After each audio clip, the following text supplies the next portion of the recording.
नमो ब्रह्मण्य देवाय गो ब्रह्मणे हिताय च जगत हिताय कृष्णाय गोविंदाय नमो नमः। नमो महावदंताय कृष्ण प्रेम प्रदायते कृष्णाय कृष्ण चैतन्य नामने गौरद्विषे नमः। गुरवे गौरचंद्राय राधिकाय तदालये कृष्णाय कृष्ण भक्ताय तद्भक्ताय नमो नमः। नमः ओं विष्णुपादाय कृष्णा प्रेष्ठाय भूतले श्रीमते भक्ति वेदांत स्वामी इति नामिने। नमस्ते सरस्वते देवी गौरवाणी प्रचारिणे निर्विशेष शून्यवादी वास्तास्य देशधारिणे पंचतत्वामगम कृष्णं भक्तरूप स्वरूपकं भक्तवतारं भक्ताख्यं नमामि भक्त सत्विकम्। जय श्री कृष्ण चैतन्य प्रभु नित्यानंद श्री अद्वैत गदाधर श्री वासाद गौर भक्त वृंदा। हरे कृष्ण कृष्ण कृष्ण हरे हरे हरे राम राम राम हरे हरे। हरे कृष्ण कृष्ण कृष्ण हरे हरे राम राम राम हरे हरे। हरे कृष्ण कृष्ण कृष्ण हरे हरे राम राम राम हरे हरे। हरे कृष्णा प्रभु जी। प्रणाम प्रभु जी। தேங்க்யூ சோ மச் மாதாஜி. ஹரே கிருஷ்ணா. அருமையா படிச்சுட்டீங்க மாதாஜி. இனிமே ஸ்லோகமும் படிக்க ஆரம்பிச்சிருவேன். ஈஸியா சர்வம் கிருஷ்ணா அர்ப்பணம் பிரபுஜி. அவருதான் கரெக்டா படிக்க வச்சிருக்காரு பிரபுஜி. ஹரி போல் பிரபுஜி. நர்மதா மாதாஜி. ஹரி போல் கலாவதி மாதாஜி. Hare Krishna to all. ஹரே கிருஷ்ணா பிரபுஜி. ஹரே கிருஷ்ணா மாதாஜி.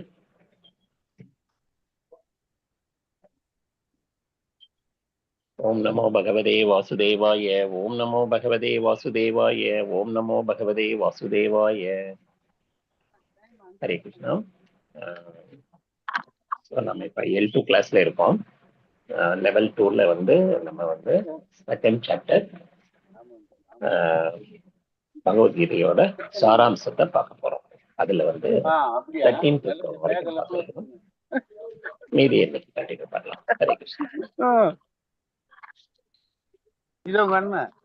ஒருவர் அண்ணனுக்கு லீவோ இன்னைக்கு மிலாடிங்க பீபா.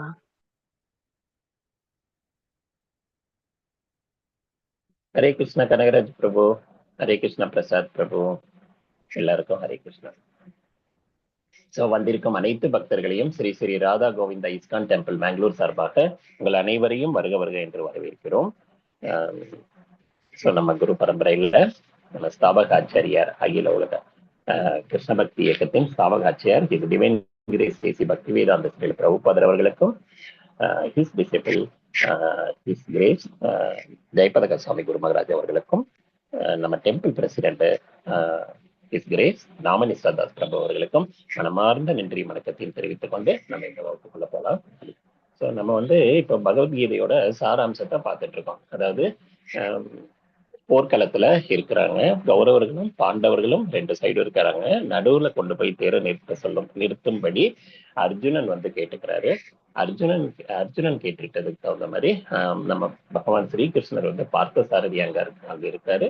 அவர் கொண்டு போய் அந்த தேரை ரெண்டு படைகளுக்கு நடுவுல நிறுத்துறாரு.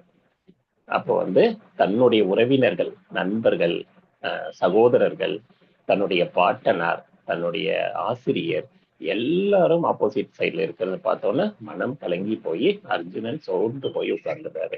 எங்களெல்லாம் கொண்டுட்டா எனக்கு என்ன நிம்மதி கிடைச்சிடும்னு சொல்லிட்டு 5 காரணங்களை முன் வச்சு போரிட மாட்டேன் அப்படின்னு சொல்லிட்டு ரொம்ப குழப்பமான நிலையில ஸ்ரீகிருஷ்ணர் கிட்ட அர்ஜுனன் வந்து சரணாகதி ஆகிறாருங்கிறத நம்ம இங்க பார்க்கிறோம்.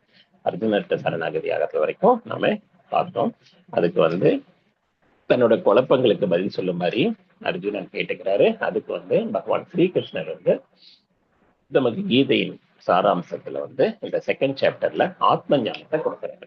ஏன்னா இவங்களெல்லாம் கொன்னுடுவேன், கொன்னா பாவம் வந்துடும், நான் நரகத்துக்கு போயிடுவேன், ரெண்டாவது இவங்களெல்லாம் எப்படி என்னால கொள்றது அப்படிங்கிற மாதிரி இவர் பேசிட்டு இருந்தார் இல்லையா. அவருக்கு அந்த ஆத்ம ஞானத்தை புரிய வைக்கிறதுக்காக பகவான் வந்து செகண்ட் சாப்டர்ல அந்த ஆத்ம ஞானத்தை கொடுக்குறாரு. அது வரைக்கும் நம்ம பார்த்தோம். லாஸ்ட் ஸ்லோகம் என்ன பார்த்தோம்? தேஹினோ அஸ்மின் யதா தேஹே கௌமாரம் யௌவனம் ஜரா ததா தேகாந்திர பிராப்திர் தீரஸ் தத்ரண முக்கியத்தி. இந்த ஸ்லோகம் நம்ம பார்த்தோம். அதாவது தேகத்தை உடையவனின் உடல் வந்து சிறு வயது, இளமை, முதுமை இப்படி எல்லாம் கடந்து போறது போல ஆத்மா வந்து மரணத்தின் போது இன்னொரு உடலுக்கு மாறுது. ஸோ நம்ம எப்படி சிறு வயசுல எண்ணங்கள், நம்ம எண்ணங்கள் செயல்கள் என்னென்னவோலாம் நம்ம பண்ணியிருந்தோம் இல்லையா, அது எல்லாம் தான் மாறி இருக்கே தவிர நம்ம உடல் அப்படியே தான் இருக்கு. நம்ம அப்போ ஒரு 10 kg இருந்திருக்கும், இப்போ வந்து ஒரு 60, 80, 70 kg இருக்கும். ஸோ இந்த இந்த உடல் தான் மாறி இருக்கு. உடல் வந்து கொஞ்சம் பெருசா இருக்கு, இல்லைன்னா நம்ம உடல் கொஞ்சம் மாற்றம் பெற்றிருக்கு. அதர் தென் தட் ஆத்மா அதே தான். நம்ம ஆத்மா இடம்பெறவில்லை, நித்தியமா அதே இடத்துலதான் இருக்கு. இது எப்படி உடல் மாறுதோ அதே மாதிரிதான் இந்த உடலை விட்டு இன்னொரு உடலுக்கு ஆத்மா மாறப்போகுதுங்கிறத நம்ம தெரிஞ்சுக்கிறோம். சோ இதை வந்து புத்தி, இந்த ஞானத்தை தெரிஞ்சவங்க, நிதான புத்தி இருக்கிறவங்க இந்த மாற்றத்தை கண்டு திகைப்பதில்லை, அதாவது இறப்பை கண்டு அவங்க அஞ்சறதில்லை அப்படிங்கிறத பார்த்தோம். ஹரே கிருஷ்ணா. இந்த உடல் மாற்றம்ங்கிறது இயற்கையோட விதி. இயற்கையோட விதி. இதுல நிதான புத்தியுடையவங்க திகைப்பதில்லைன்னு பார்த்தோம். இதுக்கு முன்னாடி ஸ்லைடு மட்டும். சோ இந்த உடல் வந்து எப்படி சின்னதா இப்படி சின்ன குழந்தையில இருந்து அப்படியே பெருசாகி நம்ம வயசாகிற காலம் வரைக்கும் போயிட்டு இருக்கு இல்லையா, அதை இங்கே பார்க்கலாம். சோ நம்ம இதுக்கான வாழ்க்கைக்கான பாடம் என்ன? காலத்தின் மாற்றத்தினால நம்ம உடலில் மாற்றம் ஏற்படும், மனதில மாற்றம் ஏற்படும், உணர்ச்சிகளிலே மாற்றம் ஏற்படும். ஹரே கிருஷ்ணா. நம்மளுடைய விருப்பங்கள்ல தான் மாற்றம் ஏற்படும். உடல்ல மாற்றம், மனதில மாற்றம், உணர்ச்சிகள்ல மாற்றம்.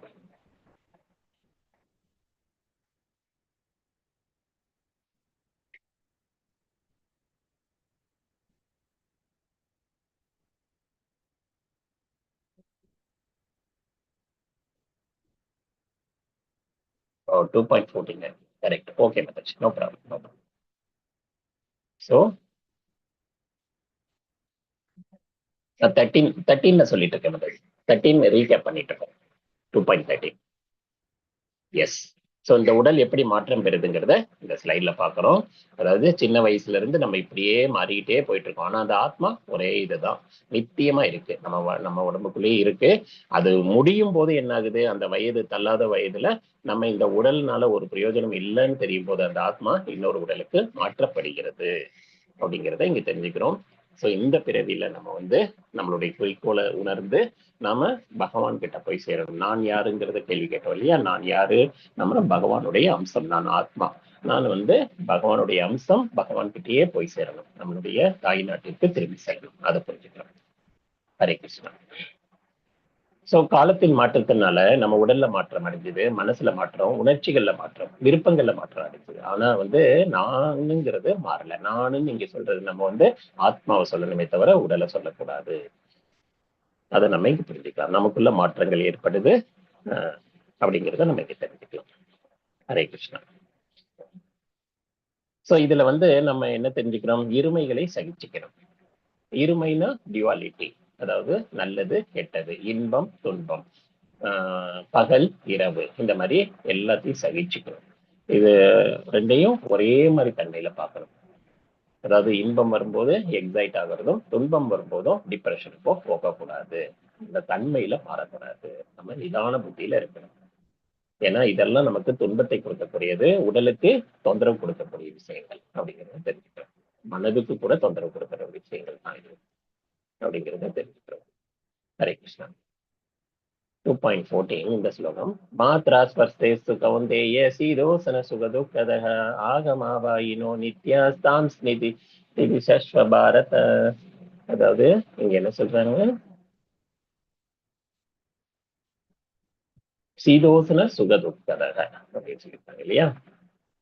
சீதோசனன்னா இந்த சுகம் துக்கம் ரெண்டும் வரும். இன்ப துன்பங்களை வந்து ஒரே மாதிரி பார்க்கணும். காலத்தால இது மாறிக்கிட்டே இருக்கும். ஒண்ணு இன்பம் வந்ததுன்னா அடுத்தது துன்பம் வரும். ஸோ பகல் வந்ததுன்னா இரவும் வரும். ஸோ இது எல்லாமே டியூவாலிட்டி.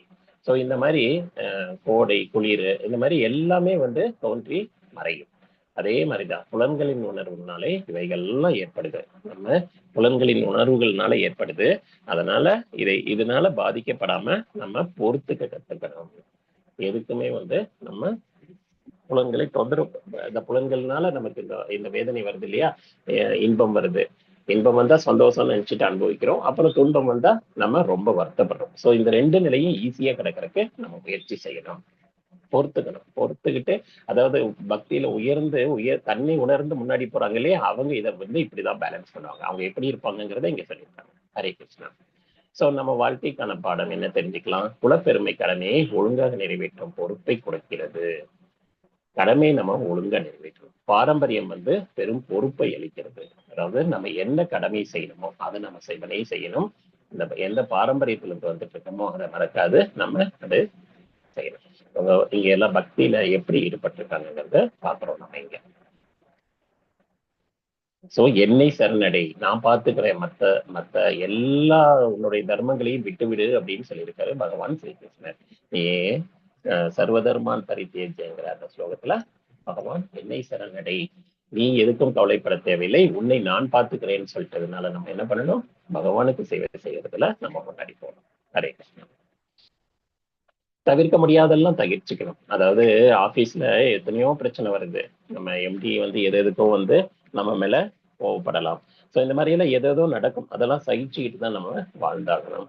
நம்ம அதற்காக நம்ம ரியாக்ஷன் பண்ண முடியாது. ஸோ நம்மளோட ஃபோக்கஸ் என்ன, நம்மளுடைய முக்கியமான உத்தியோகம் என்ன, அதுல நம்ம கவனத்தை செலுத்தணும். ஸோ நம்ம எதுக்குமே வந்து பாதிப்பு அடையக்கூடாதுங்கிறத இங்க தெரிஞ்சுக்கணும். ஹரே கிருஷ்ணா.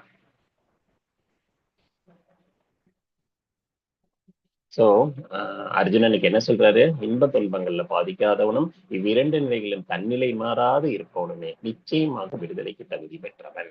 விடுதலைக்கு தகுதி பெறணும், நம்ம இந்த கட்டுண்ட வாழ்விலிருந்து விடுபடணும், பகவான் ஸ்ரீகிருஷ்ணர்கிட்ட போய் சேரணும், அவங்க நித்திய தாமத்துக்கு போய் சேரணும். அப்படின்னா நம்ம இந்த ரெண்டையும் சமநிலையில பார்க்க தெரிஞ்சுக்கிறோம். அப்பதான் வந்து நம்ம விடுதலையே கிடைக்கும். இப்ப வந்து நம்ம விடுதலையில இல்லை, நம்ம இதுவே பௌதிகமே ஒரு சிறை மாதிரிதான். இந்த சிறை துக்காலயம், இது துக்காலயம் அசாஸ்வதம்னு சொல்லியிருக்காங்க இல்லையா? சோ இதுல வந்து நம்ம மாட்டிக்கிட்டு ஒழிச்சிட்டு இருக்கோம். சோ இதுல இருந்து விடுபடுறதுக்கு நம்ம பகவான் ஸ்ரீகிருஷ்ணன் கிட்ட சரணடையணும். கட்டுண்ட ஆத்மாவா தான் இங்க வந்து சேர்ந்திருக்கோம். ஏன்னா ஜட இயற்கையின் பாதிப்புல என்னென்ன கலங்கங்கள் இருக்கோ அதெல்லாம் அனுபவிச்சுட்டு இருக்கோம். பௌதிக இயற்கைக்கு வந்த உடனே நம்ம குணங்கள் அடிப்படையில தான் நம்ம எண்ணங்கள் எல்லாம் செயல்பட ஆரம்பிச்சிருக்கு. அந்த முக்குணங்களையும் கடக்கலாம். சத்துவகுணம், ரஜோகுணம், சமோ குணத்தை கடக்கணும்.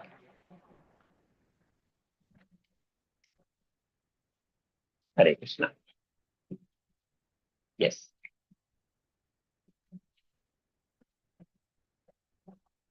இந்த உண்மையை கண்டவர்கள் நிலையற்றதுக்கு, அதாவது இந்த உடல் வந்து நிலையற்றது, நீடிப்பு வந்து நித்தியமானது வந்து ஆத்மா தான் நித்தியமா இருக்க போகுது. இந்த உடல் போயிட்டா கூட இந்த ஆத்மா டிராவல் பண்ணும். மறுபடியும் எங்க அந்த ஆத்மாவை கொண்டு போய் சேர்த்தணுங்கிறது நம்ம கையில இருக்கு. ஏன்னா இந்த உடலை வச்சு நம்ம எப்படியாவது பக்தி செஞ்சு, அதாவது புலன்களை பகவானுக்கு சேவை செய்வதற்கும், கண்களை பகவானை தரிசிப்பதற்கும், கால்களை வந்து தேவஸ்தானம், இந்த கோயில், யாத்திரை, புனித தாமம் இதெல்லாம் பார்க்கறதுக்கும் நம்ம எல்லாம் இந்த மாதிரி புலன்களை யூஸ் பண்ணும்போது நம்ம வந்து பகவான் மேல அந்த பக்தியில நினைக்க முடியும். சோ இந்த புலன்களை வந்து அந்த மாதிரி செயல்படுத்தணும். ஆத்மாவிற்கு சந்தோஷம் கொடுக்கக்கூடிய பகவானின் தரிசனத்தை, பகவான் மேல் பக்தியையும் அன்பையும் வளர்க்கணும். சோ இது ரெண்டும் இருக்கும் போதே நம்ம பௌதிக சிக்கல்ல இருந்து விடுபட்டோம். பௌதிகத்துல ஒரு பற்று வைப்போம் இல்லையா, அந்த பற்று குறைய ஆரம்பிச்சிடும். இந்த பக்தி உள்ள போக அந்த துன்பம் குறைய ஆரம்பிச்சிடும், அந்த பற்று குறைய ஆரம்பிச்சிடும். ஏன்னா அளவற்ற பற்று வந்து நமக்கு துன்பத்தை கொடுக்கும்னு திருதராஷ்டிரன் சிச்சுவேஷன்லயே பார்த்தோம் இல்லையா? ஃபர்ஸ்ட் சாப்டர்ல துரியோதனன் மேல அளவு கடந்த பற்ற வச்சாங்க. அதனால வந்து அவன் செய்யறதெல்லாம் கரெக்டுன்னே தோணுச்சு. அதர்ம சைட்ல நின்னாங்க, அதுக்கு கூட சரின்னு சக்கரவர்த்தியா இருந்து அவர் எதுவுமே கண்ட்ரோல் பண்ணாமே விட்டாரு. சோ இந்த சூழ்நிலைக்கு நம்ம போகக்கூடாது. பக்தி ஞானம் இல்லாததுனாலதான் இத்தனை பிரச்சனைகள்ங்கிறத புரிஞ்சுக்கிறோம்.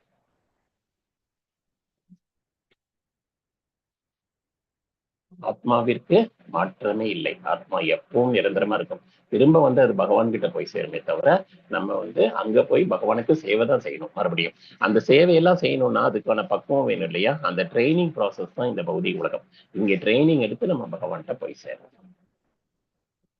ஹரே கிருஷ்ணா. சோ முக்திக்கான தகுதி இதுதான் முக்திக்கான தகுதி. உடல் வந்து தற்காலிகமானது, ஆத்மா நித்தியமானது அப்படின்னு புரிஞ்சுக்கிறது தான் நமக்கு வந்து முக்திக்கான தகுதி. ஆத்மா நித்தியம், நித்தியம், நித்தியம், நித்தியம். அது மனசுல வச்சுக்கணும். உடல் வந்து அழியக்கூடிய உடல், மாறக்கூடிய உடல். இந்த உடல் மாறிட்டே வருது பாருங்க. சின்ன உடல்ல இருந்து எவ்வளவு பெருசா மாறி இருக்கு. சோ இந்த உடல் தான் மாறிட்டே போகுது. ஆனா ஆத்மா நித்தியமா இருக்கு. ஹரே கிருஷ்ணா. ஸோ நான் இந்த உடல் இல்லை என்றாலும் கூட பெரும்பாலும் நான் அழியக்கூட உடலுக்காகவே வாழ்ந்துட்டு இருக்கேன் அப்படிங்கிறது நமக்கே தெரியுது இல்லையா. இந்த உடலுக்கு தேவையான சேவைகளை செய்யறமே தவிர ஆத்மாவிற்கு தேவையான செயல்களை செய்ய மாட்டேங்கிறோம். ரொம்ப கஷ்டப்பட்டு தான் நம்ம மனசை இழுத்து பிடிச்சு உட்கார்ந்து நம்ம பக்தி பண்ண வேண்டியதா இருக்கு. ஏன்னா பௌதிகமே அப்படிதான் படைக்கப்பட்டிருக்கு. அதையும் மீறி வர்றவங்க ஒரு சிலர் தான் அப்படின்னு சொல்லிட்டு ஆயிரம் பேர்கள்ல ஒரு சிலர் தான் என்னை சரணடைகிறாங்கன்னு பகவானே சொல்றாரு. அதனாலதான் நம்ம குறைஞ்ச மெம்பர் நீங்க வந்தா கூட அதை பக்தியில முன்னேறாங்க. உங்க மூலமா எத்தனையோ பேருக்கு இது வாய்ப்பு கிடைக்கும். அந்த பக்தி அவங்களுக்கு பரவும் அப்படிங்கிற நம்பிக்கையில நம்ம இங்க பகவானை பத்தி பேசிட்டு இருக்கோம். ஸோ உடலுக்காக சேவை செய்யறது புத்திசாலித்தனமா தெரியல தானே. அதை இங்க சொல்றாங்க. ஏன்னா உடல் நித்தியம் இல்லாதது. நித்தியம் இல்லாததுக்கு போய் நாம ஏன் அவ்வளவு கஷ்டப்படணும். அதாவது ஒரு வாடகை வீட்டுல இருக்கோம். வாடகை வீட்டுல இருக்கும்போது அந்த வீட்டுக்கு போய் நம்ம ஏதாவது ஆல்ட்ரேஷன் எல்லாம் பண்ணுவோமா? பண்ண மாட்டோம். என்ன இருக்கோ அதை அப்படியே அக்செப்ட் பண்ணிக்குவோம். ஏன்னா நம்ம வீடு மாறிடுவோம். நம்ம வீடு மாறுறதுன்னு தெரிஞ்சதுக்கு அப்புறம் நம்ம அதுக்காக எந்த இதையும் செய்யறது இல்லை. அதே மாதிரி நிழல் இருக்கு. நிழல் உண்மை கிடையாது. நிழல் உண்மை இல்லைங்கிறது நல்லா தெரியும் நமக்கு. ஆனா அதனோட உருவம் உண்மை தானே. நம்ம உருவம் இருக்கிறதுனாலதான் அந்த நிழல் வருது. அதே மாதிரிதான் இந்த ஆத்மா இருக்கிறது உண்மை. இந்த பௌதிகத்துல இந்த மாதிரிதான் இது இப்படிதான் இருக்கும் அப்படிங்கிறத புரிஞ்சுட்டோம். ஹரே கிருஷ்ணா.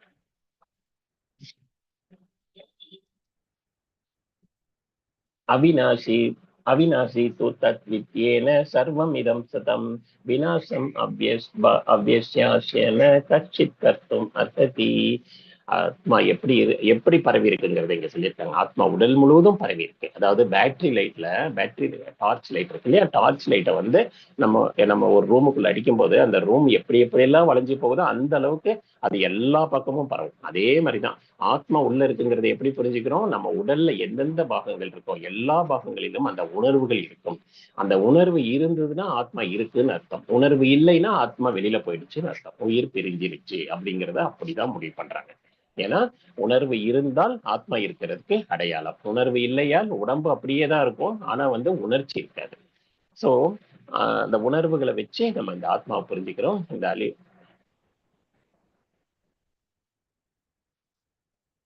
இந்த அழிவற்ற ஆத்மாவை கொல்லக்கூடியது யாருமே இல்லை. எதுக்கு இந்த இடத்துல ஆத்மாவை பத்தி இவ்வளவு தூரம் எம்பசைஸ் பண்றாரு பகவான் ஸ்ரீகிருஷ்ணர். நீ கொல்லக்கூடியவங்க யாரையும் கொல்லவே முடியாது. நீ கொல்றது ஆத்மாவை இல்லையா அப்படின்னு நீ நினைச்சிட்டு இருக்க. அவரை நீ கொல்றதுனால அவருக்கு இன்னொரு உடல் கிடைக்குது. அந்த ஆத்மாவுக்கு ஒரு ப்ரொமோஷன் கிடைக்குது. இப்போ பீஷ்மர் வயதான உடலை வச்சிருக்காரு இல்லையா. ரொம்ப வருஷமா வாழ்ந்துட்டு இருக்காரு. அவரு நினைச்சாதான் அந்த சாவே வரும். எவ்வளவு நாள் தான் இந்த உடலை வச்சுட்டு கஷ்டப்படணும். மறுபடியும் பாவகாரியங்களை செஞ்சுட்டு இங்க துரியோதன சபையில சிக்கலை பண்ணிட்டு இருக்காரு இல்லையா. சோ இதுல இருந்து வெளியில விடுதலை கொடுக்குறோம் இல்லையா. சோ பகவான் அந்த இடத்துக்கு வர்றதுக்கே காரணம் என்ன. எல்லாருக்கும் மோட்சம் கொடுக்கணும். எல்லாரையும் விடுவிக்கணும். யார் யார் அதர்ம செயல்கள் இருந்தாங்களோ அவங்களை எல்லாம் விடுவிக்கிறதுக்காக கருணையோட வந்திருக்காருங்கிறத நம்ம புரிஞ்சுக்கிறோம். அங்க பகவான் டிக்ளேர் பண்ணாரு. இங்க இந்த இடத்துல போறவங்க எல்லாருக்கும், ஏன்னா பகவானை பார்த்துட்டு கடைசி நேரத்துல பகவானை பார்த்துட்டு அவங்க போறாங்க. சண்டையே போட்டிருந்தா கூட பகவானை பார்த்த அந்த கருணைக்காக அவங்க எல்லாருக்கும் மோட்சம் கிடைக்குது. சோ பகவானை எப்படியாவது நம்ம பார்க்கணும். ஹரே கிருஷ்ணா. அத பக்தியில பாக்குறது உயர்ந்த நிலை. அவரோட தாமுக்கே போய் சேர்ந்துடலாம். ஹரே கிருஷ்ணா. அடுத்த ஸ்லோகம். இந்த ஆத்மா அழிவற்ற அழக்க முடியாத நித்தியமான உயிர்வாளியின் இந்த ஜட உடல் அழிய போவது உறுதி. இந்த ஜட உடல் அழிய போறது உறுதி அப்படின்றாங்க. ஆத்மா இந்த உயிர்வாளின்னு சொல்லியிருக்காங்க இல்லையா. அதுதான் நித்தியமானது, அளக்க முடியாது, அழிவற்றது. அது வச்சிருக்கிற அது உள்ள தங்கியிருக்கு. எதுக்குள்ள? இந்த உடல்ல தங்கியிருக்கு. இந்த உடல் அழியக்கூடியது. வாடகை வீடுன்னு ஞாபகம் வச்சுக்கலாம். இந்த இடத்துல வாடகை வீட்டுக்கு இந்த ஆத்மா உள்ள இருக்கு அப்படிங்கிறது இங்க புரிஞ்சுக்கலாம். சோ இந்த உடலுக்காக துக்கப்படுறது ஒன்றும் பிரயோஜனமே இல்லை. முடியக்கூடிய உடல் இல்லையா. அதான் இங்க சொல்றேன். ஹரே கிருஷ்ணா. சரி, பல ஸ்லோகம் இருக்கு. ஜீவாத்மாவை ப்ரீவியஸ் ஸ்லோகம். இதுல ஜீவாத்மாவை கொள்பவராக யாராக இருந்தாலும் கொள்பவனாக நினைப்பவனும் கொல்லப்படுபவனுமாக நினைப்பவனும் அறிவில்லாதவன். அதாவது நம்ம ஒருத்தர் கொல்றோம் அப்படின்னு நினைக்கிறதே தவறான விஷயம். ஏன்னா அவங்கள கொல்லவே முடியாது இல்லையா. ஏன்னா ஆத்மா. சோ அதை நான் கொல்றேன் அப்படின்னு நினைக்கிறது கூட அது கூட அறிவில்லாத தனம் அப்படிங்கிறார். சோ ஆத்மா கொலை செய்வதோ கொலை செய்யப்படுவதோ இல்லை. ஆத்ம தளத்துல இருந்து நம்ம பார்க்கிறோம் இந்த இடத்துல. சோ ஆத்மா வந்து கொல்ல முடியாது, கொல்லப்படுவதும் இல்லை அப்படிங்கிறது. ஹரே கிருஷ்ணா. சோ இந்த ஆத்மாவோட குணங்களை பார்க்கலாம். இப்போ ஆத்மா வந்து எப்படி உடல் ஃபுல்லா பரவி இருக்கு. இந்த இமேஜ்ல போட்டிருக்காங்க இல்லையா, அந்த உடல் எந்தெந்த பாகத்துல இருக்கோ அவ்வளவு தூரம் இந்த ஆத்மா உள்ள டார்ச் லைட் மாதிரி தான், ஒரு சந்து பந்துல கூட உள்ள போயிடும். சோ நம்ம கையிலையும் ஒரு அசைவு இருக்கும், ஒரு விரல் நுனியில கூட அசைவு இருக்கும். சோ எல்லாத்துலயும் அந்த உணர்வு இருக்கும். உணர்வு இருக்கிறதுனாலதான் நம்மளால இயங்க முடியுது. அந்த உணர்வு இல்லையா நம்ம ஜடம்னு சொல்லிட்டு நம்மளை கொண்டு போய் அடக்கம் பண்ணிடுவாங்க இல்லையா. சோ அந்த மாதிரி அது வந்து உயிரில்லாத ஜடம் ஆயிடும். இது அழிவற்றது, அளக்கவே முடியாதது, நித்தியமானது. கொலை செய்வதோ கொல்லப்படுவதோ இல்லை அப்படிங்கறத. சோ வாழ்க்கைக்கான பாடம் என்ன? ஹரே கிருஷ்ணா. ஆத்மாவிற்கு அழிவே இல்லை, ஆத்மா நிரந்தரம். மாறும் உடலுக்கு நீடிப்பில்லை. இந்த இந்த உடல் வந்து ரொம்ப நாள்லாம் நீடிக்க முடியாது. அதுக்கு ஒரு சர்டைன் ஸ்பெசிஃபைடு பீரியட் டைம் இருக்கு இல்லையா, அந்த டைம் வரைக்கும் தான் அந்த உடல் இருக்கும். அதுக்கப்புறம் இந்த உயிர் போனதுக்கு அப்புறம் அந்த உடலை கொண்டு போய் எல்லாருமே அது அது என்ன செய்யணுமோ அந்த மாதிரி கொண்டு போய் செஞ்சிருவாங்க. மரணத்துக்கு அப்புறம் உடலை வந்து மரணத்துக்கு அப்புறம் காப்பாற்றவே முடியாது. இந்த உடலை வந்து பத்திரமா வச்சுக்கலாம், ரொம்ப வருஷம் வச்சுக்கலாம்னு எவ்வளவு வசதிகள் இருந்தா கூட வைக்க முடியாது. வீட்லயும் வைக்கிறது இல்லை யாரும், கொண்டு போய் உடனே அடக்கம் பண்ணிடுவாங்க. சோ இந்த உடல் அழியக்கூடியது, ஆத்மா அழியாதது அப்படிங்கிறத தெரிஞ்சுக்கிறேன். ஹரே கிருஷ்ணா. சோ வாழ்க்கைக்கான பாடம் என்ன? ஆத்மா அழியறதே இல்லை என்ற கருத்து மிருகவதையை ஊக்குவிப்பதற்காக அல்ல. அதிகாரமின்றி கொலை செய்வது வெறுக்கத்தக்கதும், நாட்டின் சட்டத்தாலும் கடவுளின் சட்டத்தாலும் தண்டனைக்கு உரியது அப்படிங்கிறத இங்க தெரிஞ்சுக்கணும். நம்ம வந்து அதுக்காக கையில எடுத்துடக்கூடாது. யாரை வேணாலும் கொலை செய்யலாம். ஏன்னா இவங்களை நான் ஆத்மா தான், ஆத்மாவை கொல்லவே முடியாது இல்லையா. நான் போய் அவங்களுக்கு சித்திரவதை பண்றேன்னு பண்ணக்கூடாது. எந்த உடலுக்கும் சித்திரவதை பண்ண மாதிரி அந்த அந்த பவர் நமக்கு கிடையாது. அதை செய்த தண்டனைக்கு உட்படுவோம். ஏன்னா சட்டம் வந்து நம்மளை தண்டிக்கும். இப்போ அதே சட்டத்துல வந்து யார் பண்றா? மிலிட்ரியில போய் பண்றாங்க. மிலிட்ரியில போயிட்டு ஆப்போசிட்ல வர்ற எனிமிகளை அழிக்கிறாங்க. அழிக்கும் போது அவங்களுக்கு பதக்கம் கொடுக்குறாங்க, அவங்களுக்கு வந்து மெடல் கொடுக்குறாங்க. சோ அது வந்து அந்த பவருக்கு உட்பட்டது.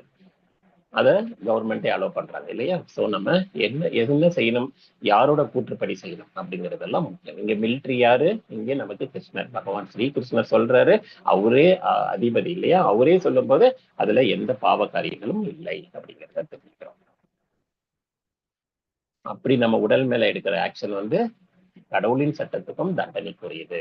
ஒரு உடலை நம்ம அழிச்சு அதுல வந்து அதை சாப்பிட்டு நம்ம வந்து பண்றோம் அப்படின்னா அது கூட தண்டனைக்குரியதுதான் அப்படிங்கிறது. ஏன்னா இங்க வந்து எந்த எந்த எந்த உடலையும் நம்ம சித்திரவதை செய்யக்கூடாதுங்கிறத தெரிஞ்சுக்கிறோம். ஹரே கிருஷ்ணா. இந்த ஸ்லோகம் ரொம்ப முக்கியமான ஸ்லோகம். ந ஜாயத்தே மரியத்தே வாக்கதா சின்னாயம் பூத்வா பவித்தா வானபோயக அஜோ நித்திய சாஸ்வதோ அயம் புராணோ ந ஹன்யத்தே ஹன்யம் மானே சரீரே. ஆத்மாவிற்கு எக்காலத்திலும் பிறப்போ இறப்போ கிடையாது. அது தோன்றுவனும் அல்ல, தோன்றியவனும் அல்ல, இதுக்கு முன்னாடி தோன்றியவனும் அல்ல. ஏன்னா பகவான் எப்படி சொல்றாங்க, அதே மாதிரிதான் பகவான் வந்து பகவானோட அம்சங்கள்ங்கிறதுனால அது வந்து பிறப்பு இறப்பு ரெண்டுமே கிடையாது. அது வந்து பகவானுடைய அம்சம். தோன்றவனும் அல்ல, தோன்றக்கூடியவனும் அல்ல, தோன்றியவனும் அல்ல. மூணு டென்ஸ்லயும் சொல்லிட்டாங்க. பாஸ்ட் டென்ஸ், ஃபியூச்சர், பிரசன்ட் ரெண்டுலயும் கிடையாது, மூணுலயும் கிடையாது. அவன் பிறப்பற்றவன், பிறப்பில்லாதவங்க. ஏன்னா பகவான் கிட்ட இருந்து வந்திருக்கோம் நம்ம. அதை நம்ம புரிஞ்சுக்கிறது. நம்ம என்ன நினைச்சிட்டு இருக்கோம், நாம பிறந்தோம் அப்படின்னு சொல்லிட்டு செலிப்ரேட் பண்ணிட்டு இருக்கோம். செலிப்ரேட் பண்றது எதுக்கு? இந்த உடலுக்கு. ஆத்மாவிற்கு கிடையாது. ஆத்மா வந்து நிரந்தரமா இருக்கு. வேணா இந்த உடல் மாற்றப்பட்டதுன்னு வேணா நீங்க செலிப்ரேட் பண்ணலாம். ஆத்மா இந்த உடலுக்கு மாறிச்சு இல்லையா அப்படின்னு வேணா செலிப்ரேட் பண்ணலாம். ஆனா இந்த உடல் பிறந்ததுக்காக நம்ம வந்து செலிப்ரேட் பண்ணிட்டு இருக்கோம். அவன் பிறப்பற்றவன், நித்தியமானவன் என்றும் நிலைத்திருப்பவன், மிகவும் பழமையானவன். உடல் கொல்லப்படும் போது அவன் கொல்லப்படுவதில்லை. அதாவது பிறப்பற்றவனா இருக்காங்க, தோன்றுவனும் அல்ல, தோன்றியவனும் அல்ல, தோன்றக்கூடியவனும் அல்ல, நித்தியமா இருக்கிறாங்க, நிலைத்து இருக்கிறாங்க. ரொம்ப பழமையானவர். எவ்வளவு ஜென்மங்கள் யுகம் யுகமா கடந்து வந்துட்டு இருக்கோம். மறந்துட்டோம். நமக்கு வந்து மெமரி மெமரி மறதியையும் கொடுப்பது நானே அப்படின்னு சொல்லிட்டு பகவான் சொல்லியிருக்காரு இல்லையா. மறதியை பகவான் தான் கொடுக்கிறாரு. ஏன்னா நமக்குள்ள அக்னி நெருப்ப உள்ள இருந்து நம்ம சாப்பிடுற உணவுகளை எல்லாம் ஜீரணிக்கிறாரு. பரமாத்மா உள்ள இருந்து நம்மளுடைய செயல்களுக்கு சாட்சி பறவையாக இருக்காருங்கிறத நம்ம புரிஞ்சுக்கிறோம். சோ பகவான் தான் எல்லாத்துக்கும் சாட்சியா இருக்காரு. சோ உடல் கொல்லப்படும் போது ஆத்மா கொல்லப்படுவது இல்லை, அவன் கொல்லப்படுவதில்லை அப்படிங்கிறத புரிஞ்சுக்கணும். ஹரே கிருஷ்ணா. சோ இதுல இருந்து என்ன புரிஞ்சுக்கலாம்? ஆத்மா நித்தியம். ஆத்மா பிறப்போ இறப்போ கிடையாது. தோன்றியவனும் அல்ல, தோன்றுபவனும் அல்ல, தோன்றக்கூடியவனும் அல்ல. பிறப்பற்றவன், நித்தியமானவன், என்றும் நிலைத்திருப்பவன், மிக பழமையானவன். உடல் கொல்லப்படும் போது அவன் கொல்லப்படுவதில்லை அப்படிங்கிறத இங்க கன்ஃபார்ம் பண்றான். சோ வாழ்க்கைக்கான பாடம் என்ன? தயாரிக்கப்பட்ட தேதியோ, அதாவது இதுல மேனுஃபேக்சரிங் டேட்டோ எக்ஸ்பைரி டேட்டோ கிடையவே கிடையாது. ஆத்மா மேல ஏதாவது ஸ்டிக்கர் ஒட்டி அமைச்சிருக்காங்களா? இல்லவே இல்லை. ஆத்மா நிரந்தரமா இருக்க போது அது ஒன்னா இந்த உடல்ல ஜனிச்சிட்டு இருக்கும், இல்லைன்னா வந்து பகவான் கிட்ட போய் சேரும். இந்த உடல்ல ஜனிச்சிட்டு இருக்கு நம்ம விருப்பப்படணுமா இல்ல பகவான்கிட்ட போய் சேர்றதுக்கான அதை வந்து நம்ம விரும்பணுமாங்கிறத நம்ம தான் டிசைட் பண்ணணும். இந்த ஆத்மா அங்க போயிட்டு இந்த உடலை விட்டு ஆன்மீக உடலை இருக்குது. அந்த ஆன்மீக உடல்ல பகவானுக்கு சேவை செய்யுது. பகவானோட லோகத்துல சேவை மட்டும்தான் நம்மளோட வாழ்க்கை நோக்கமா இருக்கும். வேற எந்த இன்ப துன்பங்களும் கிடையாது. நம்ம இங்க அனுபவிக்கிற எந்த கஷ்டமும் அங்க கிடையாது. எந்த லோகத்துக்கு போனா திரும்பி வர மாட்டோமோ அந்த லோகம் தான் கோலோக பிருந்தாவன். சோ அந்த லோகத்துல இருக்கும்போது நம்ம இந்த மாதிரி கஷ்டங்கள் எல்லாம் அனுபவிக்க மாட்டோம். சோ அந்த லோகத்துக்கு போனோம்னா, அந்த ஆன்மீக உடலை எடுக்கணும்னா நம்ம இந்த பௌதீக உடலை வச்சு பிராக்டிஸ் கரெக்டா பண்ணணும். இங்க சேவை செய்ய ஆசைப்பட்டாதான் அங்க போய் சேவை செய்ய முடியும். ஏன்னா அங்க சேவை தவிர வேற வேலையே கிடையாது. நான் அங்க போய் வேலைக்கு போறேன், நான் வீட்டுக்கெல்லாம் சம்பாரிச்சு கொடுக்குறேன், இந்த மாதிரி எல்லாம் பண்ணவே முடியாது. சோ அந்த லோகம் பக்தர்களுக்காகவே படைக்கப்பட்ட அந்த உலகம், அது பகவான் ஸ்ரீகிருஷ்ணரோட நித்திய தாமம். அந்த தாமத்துக்கு போகணும் அப்படின்னா இங்க பிராக்டிஸ் எடுக்கணும். ஸோ இந்த ஆத்மாவுக்கு மேனுஃபேக்சரிங் டேட்டோ டிஃபெக்டிவ் டேட் எல்லாம் கிடையவே கிடையாது. ஹரே கிருஷ்ணா. சோ இந்த ஆத்மா வந்து அழிவற்றவனா இருக்கு, நித்தியமானவன், பிறப்பற்றவன், மாற்றம் இல்லாதவன் என்பதை எவனொருவன் அறிந்து கொள்வானோ அவன் கொல்லப்படுவதோ கொலை செய்யப்படுவதோ காரணமாவதோ எப்படி இருக்க முடியும்? நீ அதை கொலை செஞ்சதான் நீ நினைச்சிட்டு இருக்க, ஆனா அது எப்படி நீ எப்படி காரணமாவ அப்படிங்கிறதுதான் பகவான் இந்த இடத்துல கேட்கிறது. ஹரே கிருஷ்ணா. யாராவது படிக்க விருப்பப்படுறீங்களா? மாதாஜி, பிரபுஜி, டிரான்ஸ்லேஷன் மட்டும் படிக்கலாம். ஹரே கிருஷ்ணா பிரபுஜி. ஹரே கிருஷ்ணா மாதாஜி, பிரணாம் மாதாஜி. பழைய ஆடைகளை புறக்கணித்து புதிய ஆடைகளை ஒருவன் அணிவதை போன்றே பழைய உபயோகமற்ற உடல்களை நீக்கி புதிய உடல்களை ஆத்மா ஏற்கின்றது. ஹரே கிருஷ்ணா பிரபுஜி. ஹரே கிருஷ்ணா. இப்போ எப்படி ஒரு ஆடையை மாத்திட்டு இன்னொரு ஆடையை அணிகிறோமோ அதே மாதிரிதான் பழைய உடலை விட்டுட்டு நம்ம புதிய உடலை நோக்கி போகுது இந்த ஆத்மா. சோ இந்த ஆத்மா ஒரு இடத்துல உட்கார வைக்கணும் இல்லையா, அது வந்து தனியா ஒரு இடத்துல விட முடியாது. அதுக்குதான் வந்து இந்த உடலை விட்ட உடனே அடுத்த உடல் நம்ம வந்து நம்மளுடைய எண்ணங்களும் செயல்களும் தான் அந்த உடலை படைக்கிறதுங்கிறத நம்ம பார்ப்போம். அந்த உடலுக்கு நம்ம படைப்பதற்கு நாம தான் காரணமா இருக்கோம். ஹரே கிருஷ்ணா. Next message.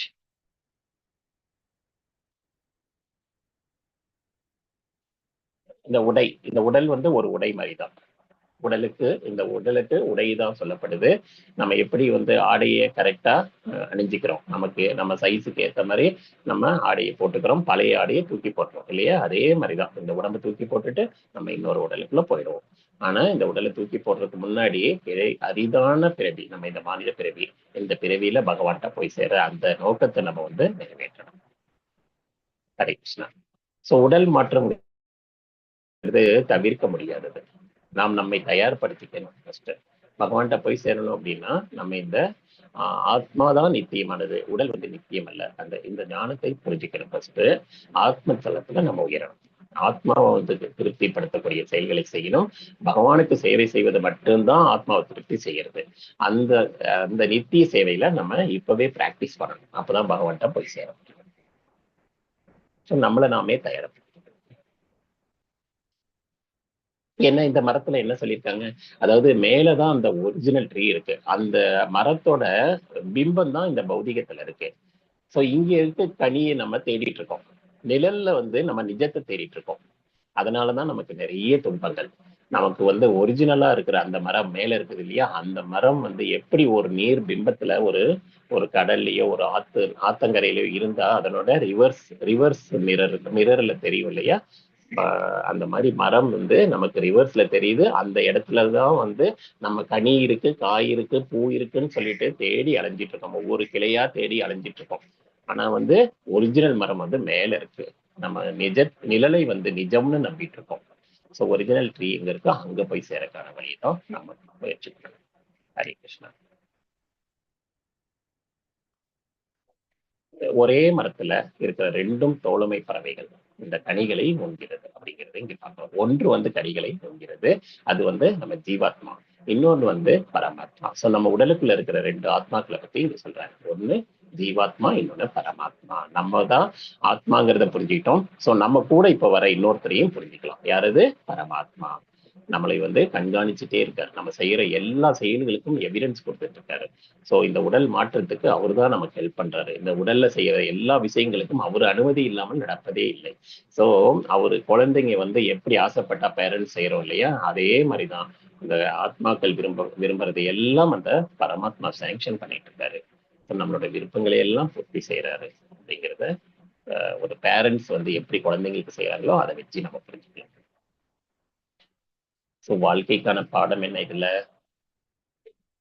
நம் நண்பனை நோக்கி, அதாவது நம்ம நண்பன் யாரு? தோழமை பறவை, அதான் பரமாத்மா. சோ எப்பவாவது திரும்பி பாத்திர மாட்டோமான்னு காத்துட்டு இருக்கு அந்த பரமாத்மா பறவை வந்து நம்ம திரும்பி பார்க்கணுமா, அந்த ஆத்மா திரும்பிடாதா, ஏன் பக்கம் திரும்பாதான்னு சொல்லி காத்துட்டு இருக்கு. சோ அப்படி இருக்கும்போது நம்ம அவங்களை ஏமாத்தலாமா? நம்ம வந்து திரும்பி பார்த்தா போதும், அந்த முகத்தை திரும்பி பார்த்தாலே, அவரது புகழை புரிந்து கொண்டாலே, அதுக்காகத்தான் குளோரிபிகேஷன் எல்லாம் ஸ்ரீமத் பாகவதத்துல படிக்கிறோம். பகவானை பத்தி புரிஞ்சுக்கணும். பகவான் 6 ஐஸ்வர்யங்களையும் முழுமையா உடையவர்கிறத பார்த்தோம் இந்த சாப்டரோட ஆரம்பத்துல. அழகு, அறிவு, புகழ், துறவு எல்லாத்துலயும் முதன்மையா இருக்காரு. அப்படி இருக்கிற பகவான் வந்து இந்த புகழை புரிஞ்சுக்கும் போது இந்த துக்கத்துல இருந்து இந்த பறவை உடனே எல்லா கவலைகள்ல இருந்தும் விடுபடுது. பகவானை புரிய புரிய நம்மளுடைய துன்பங்கம் ஒன்னொன்னா விலக ஆரம்பிச்சிடும். சோ நம்மளுடைய உண்மையான பிறப்பிடம் எந்த இடம்? நம்மளுடைய தாய்நாடு. நம்ம தாய்நாடு கோலோக பிருந்தாவன். அதுல இருக்கிற நம்ம அந்த எல்லாருக்கும் தந்தையா இருக்கிறவரு பகவான். சோ அவர் மறந்து நம்ம இங்க சுத்திட்டு இருக்கோம். அவருதான் இந்த உலகத்தின் அதிபதி, இந்த படைப்பிற்கு அதிபதினு எல்லாம் தெரிஞ்சதுக்கு அப்புறம் அவரு நோக்கி முகத்தை திருப்பலாம் இல்லையா, அது திருப்பும் போது நமக்கு இந்த கவலைகள் மறந்துடும். ஹரே கிருஷ்ணா. சோ பகவானை நோக்கி முகத்தை திருப்ப எளிதான மிகச்சிறந்த வழி சொல்லியிருக்காங்க. ஹரே கிருஷ்ண ஹரே கிருஷ்ண கிருஷ்ண கிருஷ்ண ஹரே ஹரே, ஹரே ராம் ராம் ராம் ஹரே ஹரே. கோலோக பிருந்தாவன்ல இருக்கிற பகவான் ஸ்ரீகிருஷ்ணர் தாம்ல இருக்காரு. அவரு கூட கனெக்ட் பண்ற டோல் ஃப்ரீ நம்பர் இந்த நம்பர். என்ன நம்பர்? ஹரே கிருஷ்ணா பாவன்றார். இந்த மந்திரத்தை சொல்லும் போது பகவானுக்கு போய் அந்த ஃப்ரீக்வன்சில மேட்ச் ஆகுது. நம்ம எந்த பக்தி ஃப்ரீக்வன்சில பகவானுக்கு ஏத்துக்கக்கூடிய அந்த ஃப்ரீக்வன்சில நம்ம இதை மனசுல தியானம் பண்ணும்போது பகவான் வந்து கனெக்ட் ஆகுறாரு. அந்த ஃப்ரீக்வன்சி மேட்ச் ஆகல அப்படின்னா கொஞ்சம் சிரமம் இருக்கும். ரேடியோல எப்படி ஃப்ரீக்வன்சி அட்ஜஸ்ட் ஆகுதோ அதே மாதிரி பகவானோட அந்த ஃப்ரீக்வன்சில நம்ம அட்ஜஸ்ட் ஆகுறோம். அவர் எந்த ஃப்ரீக்வன்சில அட்ஜஸ்ட் பண்ணிக்கிறது? ஹரே கிருஷ்ண மகாமந்திரத்தை நம்ம வந்து நம்பிக்கையோட சிரத்தாவோட பகவானை மனதில் தியானித்து அவருடைய லீலைகளை மனதில் நிலைநிறுத்தி நம்ம பகவான் கிட்ட கான்சன்ட்ரேட் பண்ணும்போது பகவான் கூட கனெக்ட் ஆகலாம் அப்படிங்கிறது இங்க. ஹரே கிருஷ்ணா. மத்தது படிக்கிறீங்களா? ஸ்லோகம் படிக்கிறீங்களா? ஹரே கிருஷ்ணா. கலாவதி மெத்தேஜ் படிக்கிறீங்களா? மெத்தேஜ் ஹரே கிருஷ்ணா பிரபுஜி. படிங்க மெத்தேஜ் ப்ளீஸ். நயனம் சித்த பந்தி ஹஸ்திராணி நயனம் தஹதி பாவக நா சைனம் க்லேத யந்த்யாபோ ந ஷோஷயதி மாருத. ஹரே கிருஷ்ணா பிரபுஜி. ஹரே கிருஷ்ணா. நம்ம டிரான்ஸ்லேஷன் மெத்தேஜ். ஆத்மா எந்த ஆயுதத்தாலும் துண்டிக்கப்பட முடியாததும், நெருப்பால் எரிக்கப்பட முடியாததும், நீரால் நனைக்கப்பட முடியாததும், வீசும் காற்றால் உலர்த்தப்பட முடியாததும் ஆகும். ஹரே கிருஷ்ணா பிரபுஜி. Hare Krishna. Thank you so much. அதாவது நைனம் சிந்திரந்தி சஸ்திராணி அப்படின்னு சொல்லிட்டாங்க. நைனம் சிந்தந்தி சஸ்திராணின்னா ஆயுதங்கள்னால வெட்ட முடியாது ஆத்மாவை. எந்த ஆயுதத்தாலும் வெட்ட முடியாது. நைனம் தகதி பாவக அப்படின்னா நெருப்பால கூட உலர்த்த முடியாது. ஆத்மாவுக்கு எந்த சேதாரமும் நம்ம பண்ண முடியாது. ஆத்மா பொருள் சார்ந்தது இல்லை. அது இந்த பௌதிக சக்திகள்லாம் ஆத்மாவை ஒண்ணுமே பண்ண முடியாது. அது நீரால நினைக்க முடியாது. இதெல்லாம் பௌதிகத்துல பண்ண முடியும் இல்லையா? நம்ம நீரால் நினைச்சு பார்க்கலாம், ஒன்றும் பண்ண முடியாது. ஆத்மாவை எதுவுமே பண்ண முடியாது. காத்தால உலர்த்த முடியாது, நெருப்பால எரிக்க முடியாது. ஸோ ஆத்மா நிரந்தரம்ங்கிறத புரிஞ்சுக்கிறோம். எத்தனையோ சயின்டிஸ்ட் எவ்வளோ தூரம் ட்ரை பண்றாங்க இந்த ஆத்மாவை எப்படியாவது பிடிச்சி அதை தக்க வைக்கலாம் இந்த உடலுக்குள்ள அப்படின்னு. முடியவே முடியல இல்லையா? இன்னைக்கு வரைக்கும் அது புரியாத புதிராகவே இருக்கு. பக்தினால மட்டும்தான் புரிஞ்சிக்கக்கூடியது அந்த ஆத்மா தான். ஹரே கிருஷ்ணா. டிரான்ஸ்லேஷன் படிக்கிறீங்களா மாதாஜி? ஹரே கிருஷ்ணா. யாராவது விருப்பப்பட்டா படிக்கலாம் மாதாஜி, ப்ளீஸ். ஹரே கிருஷ்ணா. ஜீவாத்மாவை நர்மதா. ஜீவாத்மனை வெட்ட முடியாது, கரைக்க முடியாது, எரிக்கவோ உலர்த்தவோ முடியாது. அவன் நித்தியமானவன், எங்கும் நிறைந்தவன், மாற்ற இயலாதவன், அசைக்க முடியாதவன், நித்தியமாக மாற்றமின்றி இருப்பவன். ஹரி போல். Thank you so much. அதாவது ஆத்மாவோட குணங்களை பத்தி இங்க சொல்றாங்க. ஒருத்தர் பத்தி தெரிஞ்சுக்கணும் அப்படின்னா ஃபர்ஸ்ட் கேரக்டர் எல்லாம் தெரிஞ்சுக்கணும். பகவானை பத்தி புரிஞ்சுக்கணும்னு ஆசைப்படுறோம். பகவானுடைய குணங்கள் எல்லாம் தெரிஞ்சுக்கணும். அப்பதான் நம்ம பகவான் மேல பகவானை பத்தி நல்லா புரிஞ்சதுக்கு அப்புறம் தான் அவர் மேல அன்பே செலுத்த முடியும். அதே மாதிரிதான் இந்த ஆத்மாவை பற்றி புரிஞ்சுக்கணும். ஆத்ம தளத்துல உயர்ந்தாதான் நம்ம பகவானை புரிஞ்சுக்க முடியும். ஸோ அந்த ஆத்மாவோட குணங்கள் என்ன இருக்குது? இதை வெட்ட முடியாது, எரிக்க முடியாது, நினைக்க முடியாது, உலர்த்த முடியாது. ஸோ இதெல்லாம் நம்ம புரிஞ்சுக்கிட்டோம். அது நித்தியமா இருக்கு. ஸோ எங்கேயோ நிறைஞ்சிருக்கு. ஆத்மா எல்லா பக்கமும் நிறைஞ்சிருக்கு இல்லையா? மாற்றமும் இல்லாதவர், எந்த மாற்றமும் முடியாது, அசைக்கவும் முடியாது, நித்தியமாக இருக்கக்கூடியது அப்படிங்கிறது. அதுக்காகத்தான் இங்க அச்சேத்தியான்னு சொல்லியிருக்காங்க. வெட்ட முடியாது, அதாக்கியனா எரிக்க முடியாது அப்படிங்கிறத இங்க புரிஞ்சுக்கிறோம். சோ ஆத்மா எல்லா பௌதிக சக்திகளுக்கும் அப்பாற்பட்டு இருக்கு. ஏன்னா பகவானோட சக்தி இல்லையா? பகவானுடைய பின்ன பகுதியில இருந்து வந்திருக்கோம் நம்ம எல்லாம். அவ்வளவு உயர்ந்த தளத்துல இருக்கிறவங்க பகவானுடைய குணங்கள் நமக்கு வரணும் இல்லையா? இல்லைன்னா இந்த ஆத்மா மேல இருக்கிற அந்த அசுத்தங்கள் நம்மளை கலங்கப்படுத்துது. இந்த பௌதிகத்துல வந்ததுனால நம்ம நிறைய கலங்கங்களை சுமந்துகிட்டு இருக்கோம். அந்த மாசுக்களை போக்குவதற்காகத்தான் ஹரே கிருஷ்ண மகாமந்திரம் சொல்றோம். பகவானை நினைக்கிறோம், பகவானுடைய குணங்களை புரிஞ்சுக்கிறோம், அவருடைய லீலைகளை நினைக்கிறோம், பகவானுக்கு பக்தி செய்யறோம், பக்தி சேவை செஞ்சு புலன்களை ஈடுபடுத்துறோம், பகவான் கிட்ட நம்மளை நாம அர்ப்பணிக்கிறோம், சரணாகதி ஆகிறோம். அப்பதான் பகவானுடைய பக்தி நமக்கு கிடைக்குது, பகவானுடைய கனெக்ஷன் நமக்கு கிடைக்குது. ஹரே கிருஷ்ணா. சோ இதுல மறுபடியும் வலியுறுத்துறதுக்காக என்ன சொல்றாங்க? அழிக்க முடியாதது, துண்டிக்க முடியாதது, நெருப்பால எரிக்க முடியாது, நீரால நனைக்க முடியாது அப்படிங்கிறத இங்க பார்க்கலாம். ஹரே கிருஷ்ணா.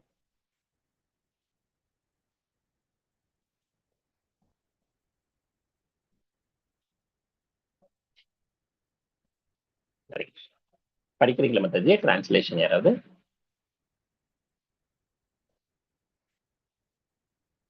ரொம்ப முக்கியமான சாப்டர் இது. அதனால ஹரே கிருஷ்ணா பிரபு, நான் படிக்கிறேன் பிரபு. ஆத்மா பார்வைக்கு புலப்படாதவன், சிந்தனைக்கு அப்பாற்பட்டவன், மேலும் மாற்ற முடியாதவன் என்று கூறப்படுகிறது. இதனை நன்கு அறிந்து நீ உடலுக்காக வருத்தப்படக்கூடாது. தேங்க்யூ பிரபுஜி. எஸ் மத்தாஜி. சோ இந்த ஆத்மா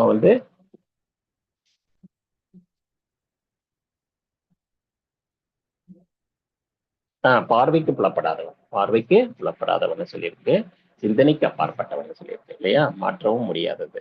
சோ இதனை நன்கறிந்து நம்ம உடலுக்காக வருத்தப்படக்கூடாது. இந்த உடலுக்கு சேவை செய்யறதை நிறுத்திட்டு நம்ம இந்த ஆத்மாவுக்கு சேவை செய்யணும். இந்த ஆத்மா பார்க்கவே முடியாது. அது ரொம்ப சிறு துளியா இருக்கு. பகவானுடைய பின்ன பகுதியிலிருந்து வந்திருக்குது, பகவானுடைய குணங்களை தாங்கி வந்திருக்கு. ஆனா கண்ணுக்கு புலப்படாததா இருக்கு. நம்ம சிந்தனைகள்லாம் அப்பாற்பட்டதா இருக்கு. நம்மளா ஒரு சிந்தனைகள் நினைச்சிட்டு இருந்தோம்னா அதுல பார்க்க முடியாதுங்கிறத அங்க பார்த்தோம்.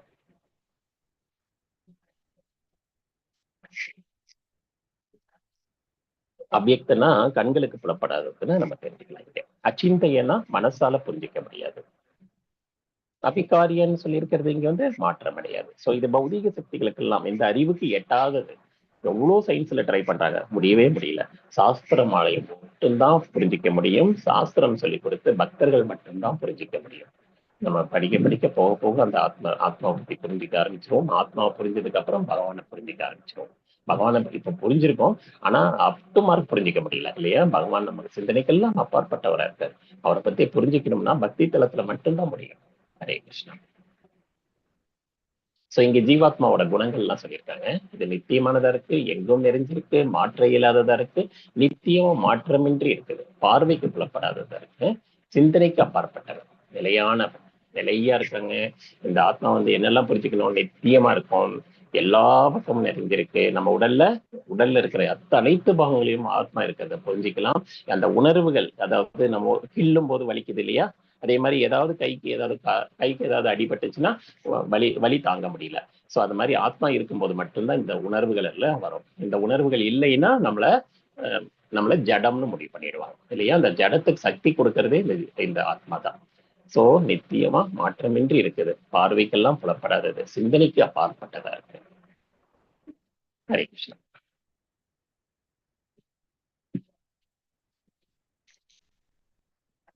இருப்பினும் ஆத்மா அல்லது படிக்கிறீங்களா மத்தாஜி யாராவது? ஹரே கிருஷ்ணா. 26 டிரான்ஸ்லேஷன் படிங்க மத்தாஜி. ஹரே கிருஷ்ணா. டிவோட்டிஸ் ஒருத்தரா படிங்க, லைனா கூப்பிடுறேன். நர்மதா மாதாஜி படிங்களேன். ஹரே கிருஷ்ணா. படிங்க, ஒருத்தரா படிங்க.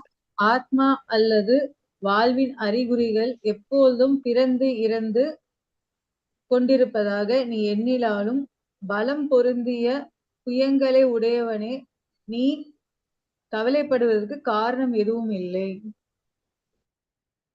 அதே போல் சோ இங்க வந்து ஆத்மாவுக்கு வந்து பிறப்பும் ஆத்மா வந்து நித்தியமா இருக்குங்கிறத புரிஞ்சுக்கிட்டோம். ஆனா இந்த பௌதிக உலகத்துல ஜீவிக்கிறோம் ஜீவாத்மாவுக்கு வந்து இந்த பிறப்பும் இறப்பும் நிச்சயம்.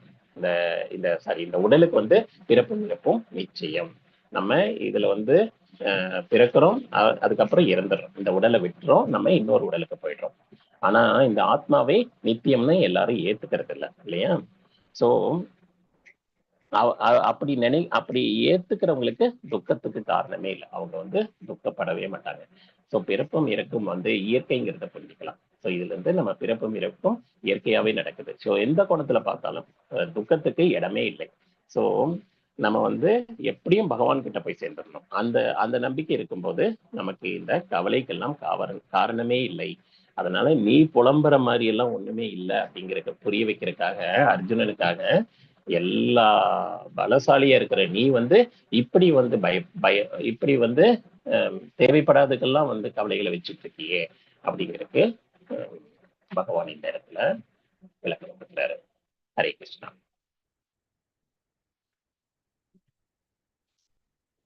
படிக்கிறீங்களா மத்தாஜி? டிரான்ஸ்லேஷன் யாராவது? ஸ்வர்ணா மாதாஜி படிங்க. அடுத்து கனகராஜ் பிரபு, அருணா அடுத்து படிங்க. பிறந்தவன் எவனுக்கும் மரணம் நிச்சயம், மரணமடைந்தவன் மீண்டும் பிறப்பதும் நிச்சயமே. எனவே தவிர்க்க முடியாத உன் கடமைகளை செயலாற்றுவதில் நீ கவலைப்படக்கூடாது. Hare Krishna. Thank you so much பிரபு. ஜாதஸ்ய கீ திருவோ மிருத்யோன்னு சொன்னாங்க இல்லையா? பிறந்தவனுக்கு மரணம் நிச்சயம், சோ இறந்தவனுக்கு பிறப்பு நிச்சயம். சோ இது வந்து ஒரு சைக்கிள், இதே மாதிரிதான் நடக்கும். பிறப்பும் இறப்பும் ஜனனம் மரணம் வந்து சுழற்சி இல்லையா? இது வந்து நடந்துகிட்டே இருக்கும். இது ஒரு தவிர்க்க முடியாத சுழற்சி. இதை இப்படிதான் வந்து பகவானே சிருஷ்டை பண்ணியிருக்காரு. சோ இதுல கவலைப்படுறதுல பத்தி பயமே இல்லை. நீ உன் கடமையை செய். அவங்க நீ பண்ணலனாலும் அவங்க எப்படி இருக்கிறது கேரண்டி இல்லையா? அதைத்தான் இங்க சொல்றாரு பகவான் வந்து இந்த இடத்துல. அவங்களுக்கு முக்தி கொடு, இந்த உடல்ல இருந்து அவங்க வெளியில வரட்டும், வெளியில வந்து புதிய மாற்றங்களை செய்து அவங்க முன்னேறட்டும், அந்த ஆத்மாவிற்கு விடுதலை கொண்டு கேட்கிறாரு. அதனால நீ கவலைப்பட. இது பகவான் சொல்றதுனால நம்ம பண்ணலாம், நாமளே ஒரு முடிவு எடுக்கலாமா? எடுக்கக்கூடாது. ஏன்னா பிற உயிர்களுக்கு துன்புறுத்தும் அதிகாரம் நமக்கு இல்லை அப்படிங்கிறத புரிஞ்சுக்கணும். அதற்காகத்தான் வந்து பிற உயிர்களை கொன்று நம்ம சாப்பிடுவது வந்து பகவத்கீதையில நம்ம ரெக்கமெண்ட் பண்ணலைங்க ஓகேங்களா? அது வந்து பிற உயிருக்கு தொந்தரவு கொடுக்கக்கூடிய விஷயம். அது நம்மளே பிறப்பு இறப்பு சுழற்சியில சிக்க வைக்கும். நம்ம பகவானுடைய கருத்து இங்க என்னன்னா, பிறப்பு இறப்பு சுழற்சியில நம்ம சிக்கிக்கவே கூடாதுங்கிறதுக்காகத்தான் இவ்வளோ வழிமுறைகளை நமக்கு கொடுத்துட்டு இருக்காரு. ஹரே கிருஷ்ணா. படிக்கிறீங்களா மத்தாஜி? பிரபுஜி அடுத்தது 28 ஸ்லோகம் படிக்கிறோம். Yes bro.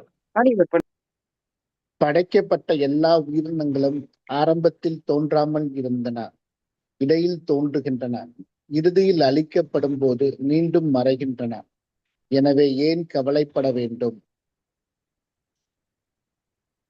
ஹரி போல் ப்ரோ. யார் பிரபு? ஹரே கனகராஜ் கிருஷ்ணா பிரபுங்களா?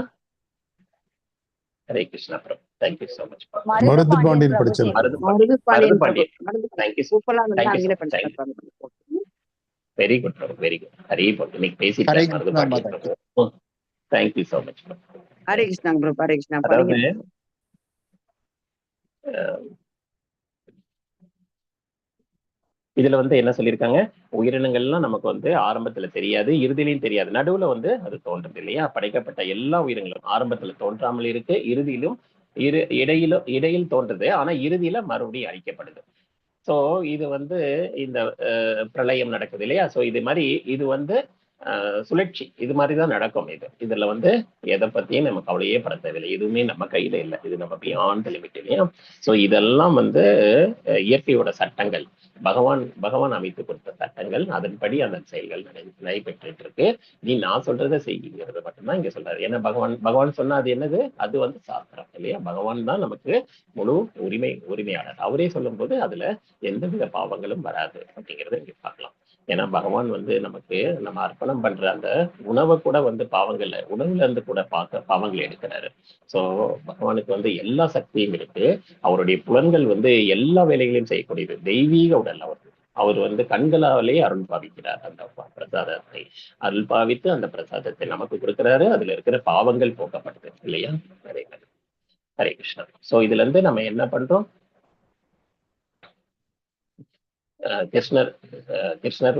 கிருஷ்ணர் தான் இங்க மெயின் பிளேயர் இல்லையா. அவர் தான் எல்லாமே பண்ணிட்டு இருக்காரு. சோ அவர் சொன்னா அது சாஸ்திரம். பகவானுடைய வாயிலிருந்து வருவதுதான், திருவாயிலிருந்து மலர்வதுதான் நமக்கு வந்து சாஸ்திர ஞானம். அது புரிஞ்சுக்கிறது. இதை வந்து அர்ஜுனனுக்காக எடுத்து சொல்றாரு. பலம் பொருந்திய புயங்களை உடையவனை சொல்லிட்டு இந்த இடத்துல சொல்றாரு. சோ வாழ்க்கைக்கான பாடம் என்னங்கிறது பார்க்கலாம். ஹரே கிருஷ்ணா. ஸோ இந்த உடல் வந்து தற்காலிகமா இருக்கு, ஆனால் உடல் வந்து அசௌகரியங்களுக்கு புலம்புவது, பயனற்றது. இந்த உடல்னால வரக்கூடிய, அதாவது இந்த அசௌகரியம் ஆயிடுச்சு இல்லையா. என்ன ஆச்சு அர்ஜுனனுக்கு, இவங்களெல்லாம் போரிட்டு எனக்கு என்ன துன்பம் நேரிடுமோன்னு நினைச்சிட்டு கவலைப்பட்டு உடம்பெல்லாம் நடுங்குது, மயிர்பூச்செறியுது, கால்கள் எல்லாம் நடக்குது. இந்த அசௌகரியங்களுக்கெல்லாம் புலம்புறது கரெக்ட் இல்லை, நீ ஆத்ம ஞானத்துல திங்க் பண்ண அப்படின்னு சொல்லிட்டு பகவான் இந்த இடத்துல சொல்றாரு. ஏன்னா ஒரிஜினல் மரம் எங்க இருக்கு, மேல இருக்கு. இங்க வந்து நம்ம இன்ப துன்பங்களை வந்து தேடிட்டு இருக்கோம். இந்த ரிவர்ஸ் த்ரீல பௌதிக உலகம் வந்து கீழே இருக்கு, நம்ம இந்த ரிவர்ஸ்ல இருக்கோம். அந்த ஆத்து நீர் மாதிரி நம்ம அந்த நீர்ல தெரியிற பிம்பத்தை நம்பி அதுல வந்து காய்களையும் கனிகளையும் நுகர்வதற்கு ஆசைப்படுகிறோம். ஹரே கிருஷ்ணா.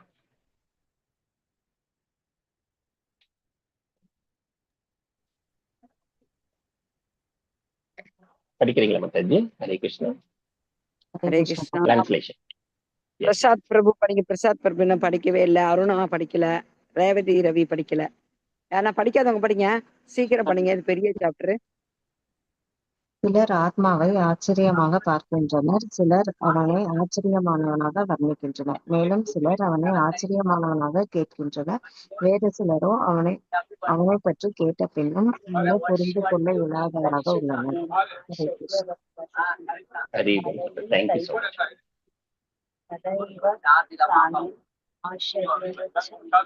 மத்தாஜி கோஹோஸ்ட்ல இருக்கிறவங்க கொஞ்சம் மீட் பண்ணுங்க மத்தாஜி. யாரு சவுண்ட் வருதுன்னு பாருங்களேன். இந்த ஆத்மா ரொம்ப நுட்பமா இருக்கு, சாதாரண மனிதனால புரிஞ்சிக்க முடியல. ரேவதி மதத்தி உங்களுக்கு கொஞ்சம் மைக் ஆஃப் பண்ணுங்க. நீங்க எல்லாருமே பண்ணலாம் மத்தாஜி, கோஹோஸ்ட்ல இருக்கீங்க எல்லாருமே. ஹரே கிருஷ்ணா. நான் பண்ணிட்டேன் பிரபு, நீங்க கண்டினியூ பண்ணுங்க. நான் பண்ணிட்டேன். Thank you so much. ஓகே பிரபு, நான் பார்க்கலாம், பண்றேன். சிலர் ஆத்மாவை வந்து ஆச்சரியமா பாக்குறாங்க, சிலர் அவனை ஆச்சரியமானதாக வர்ணிக்கிறாங்க, மேலும் சிலர் வந்து ஆச்சரியமானவங்க கேட்கிறாங்க. அவங்க எல்லாருமே பார்வைகள்ல வந்து ரொம்ப ஆச்சரியமா பாக்குறாங்க. வேறு சிலரோ அவனை பற்றி கேட்ட பின்னும் அவனை புரிந்து கொள்ள முடியாததா இருக்கு. எல்லாம் சொன்னதுக்கு அப்புறமும் இந்த ஆத்மாவை புரிஞ்சிக்கவே முடியலன்றாங்க. நம்ம சொன்னோம் இல்லையா, ஆத்மா வந்து உடலுக்குள்ள ஒரு டார்ச் லைட் மாதிரி உள்ள பரவி இருக்கு. அது இருக்கிறதுனாலதான் உணர்வு இருக்குன்னு இந்த உடலுக்கு சொல்றோம். இல்லைன்னா வந்து உணர்வு இல்லைன்னா ஆத்மா இல்லைங்கிறது புரிஞ்சுக்கிறோம். ஸோ இந்த ஆத்மா உள்ள இருக்கு. நம்ம இந்த ஆத்மாவுக்கு நித்தியமா இருக்கு. இந்த ஆத்மாவுக்கு சந்தோஷம் கொடுக்கக்கூடியது எது? பகவானுக்கு சேவை செய்யறது மட்டும்தான். அதை விட்டு மேல லேயர்ஸ் எல்லாம் டஸ்ட் படிச்சிருக்கு. அந்த டஸ்ட் எல்லாம் வெளியில எடுக்கிறதுக்கு தான் நம்ம வந்து இந்த பக்தி பாதையில முன்னேறோம். ஹரே கிருஷ்ணா. சோ இது வந்து ஆச்சரியமான பண்புகளை இங்க சொல்றாங்க. பார்க்கின்றனர், வர்ணிக்கின்றனர், கேட்கின்றனர். யாரை பத்தி? ஆத்மாவை பற்றி. ஆத்மாவை பத்தி பாக்குறாங்க, கேட்கிறாங்க, வர்ணிக்கிறாங்க. எல்லாமே இருக்கு. ஆனா புரிஞ்சுக்கத்தான் முடியல. சாதாரண மனுஷனா இருக்கிறவங்களுக்கு புரிஞ்சிக்க முடியல.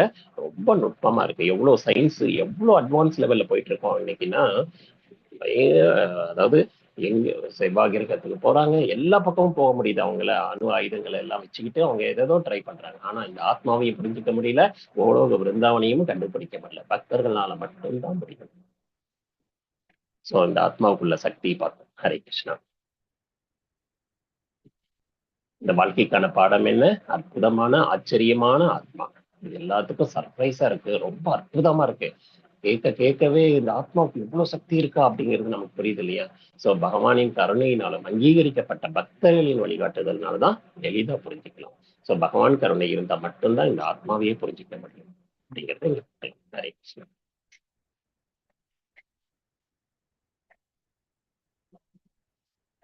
ஹரே கிருஷ்ணா. படிக்கிறீங்க மத்த யாரும்? பரத பாண்டியன் பிரபு படிங்க.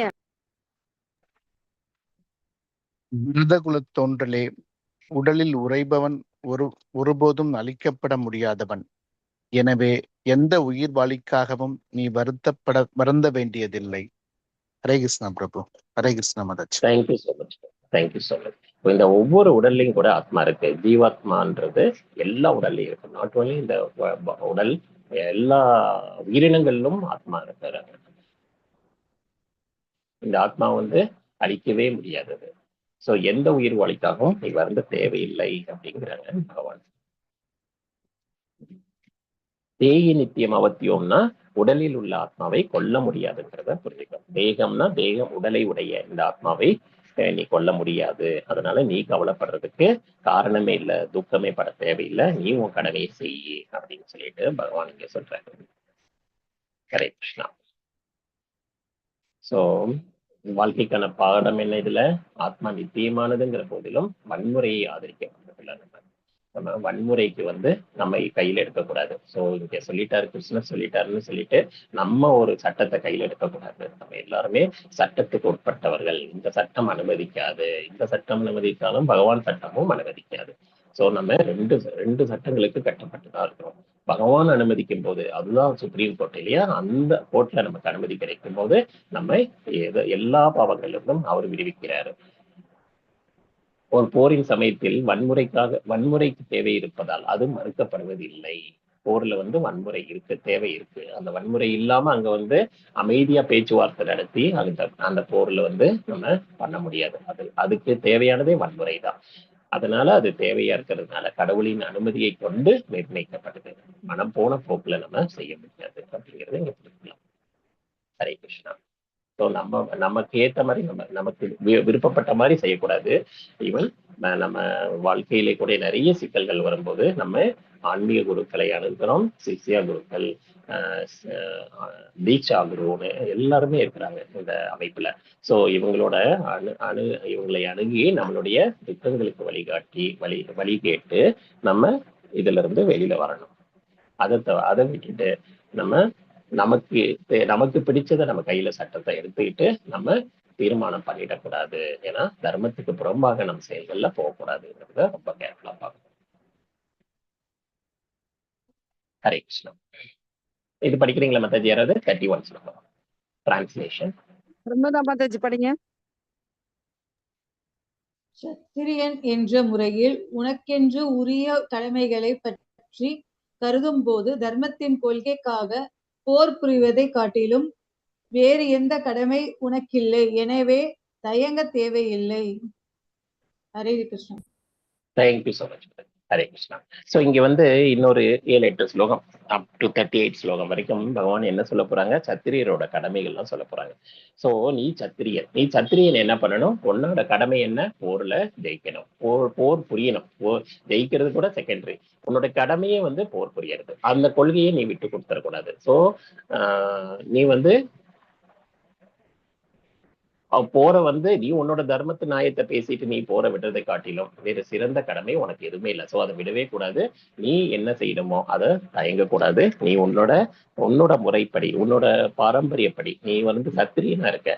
வர்ணசங்கரம் பாக்குறோம் இல்லையா, அந்த வர்ணாசிரம் முறைப்படி நீ சத்திரியன், நீ போர் புரியணும். அதுதான் உன்னோட கடமை.